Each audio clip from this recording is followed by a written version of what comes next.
Very good morning all of you students. हम increment और decrement को पढ़ रहे थे और लास्ट क्लास में हमने डिस्कस भी किया था कि इंक्रीमेंट और डिक्रीमेंट को हम दो प्रकार से काम में ले सकते हैं, एक तो प्री इंक्रीमेंट और प्री डिक्रीमेंट और एक पोस्ट इंक्रीमेंट और पोस्ट डिक्रीमेंट। अगर हम प्री की बात करते हैं, पहले हम प्री करते हैं, प्री और वो भी डिक्रीमेंट को समझ लो, pre increment, pre increment, increment में प्री में इंक्रीमेंट में भी दो हो जाएगा।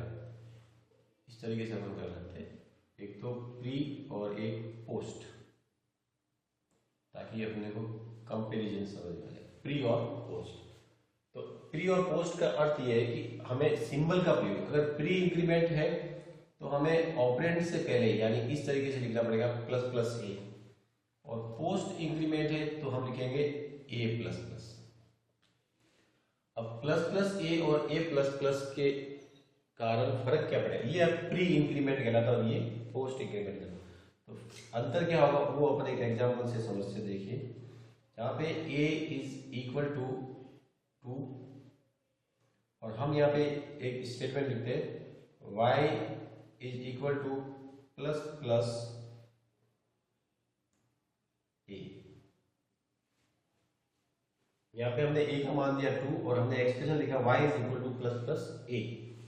तो ये जो स्टेटमेंट है ये दो फेज में एग्जीक्यूट होगा। कैसे होगा, अगर हमने प्री इंक्रीमेंट लगा रखा है तो पहले तो a की वैल्यू को वो इंक्रीज करेगा। तो पहले कैसे होगी, a is equal to a plus 1 करेगा, तो a 2 है तो a क्या हो जाएगा 3 हो जाएगा, और फिर क्या करेगा ये y is equal to a, तो y का मान भी क्या हो जाएगा 3 हो जाएगा। यानी कि ये जो स्टेटमेंट है ये दो काम कर रहा है। प्री इंक्रीमेंट में क्या होगा, पहले तो प्री इंक्रीमेंट का मतलब होता है पहले तो a की वैल्यू को इंक्रीज करेगा। तो a की वैल्यू को इंक्रीज किया, a सिंगल इंक्रीमेंट है, a is equal to a plus 1 यानी 3, फिर y is equal to a यानी जो इंक्रीज हुआ है वो a को y को असाइन कर देगा।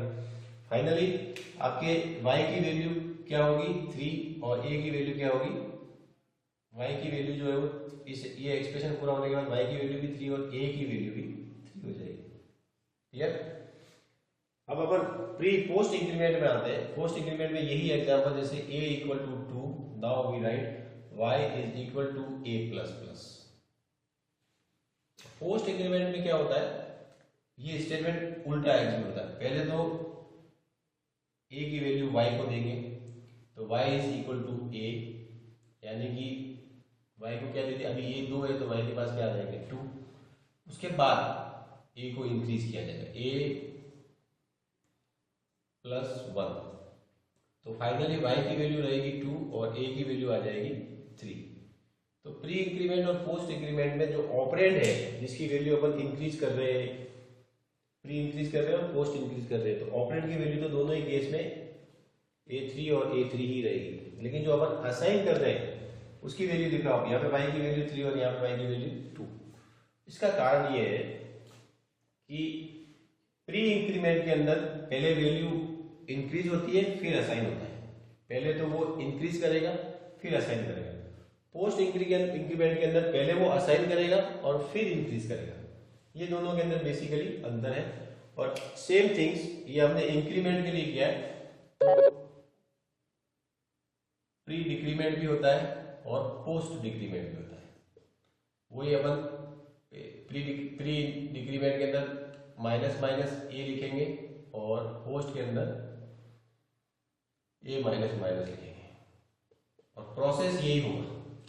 अगर डिक्रीमेंट है और प्री है तो पहले तो वैल्यू को डिक्रीज किया जाएगा फिर असाइन किया जाएगा।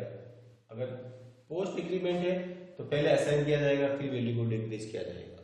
ये अंतर होता है इंक्रीमेंट और डिक्रीमेंट ऑपरेटर के अंदर, प्री इंक्रीमेंट और पोस्ट इंक्रीमेंट के अंदर। नेक्स्ट अपन नेक्स्ट क्लास में डिस्कस करेंगे।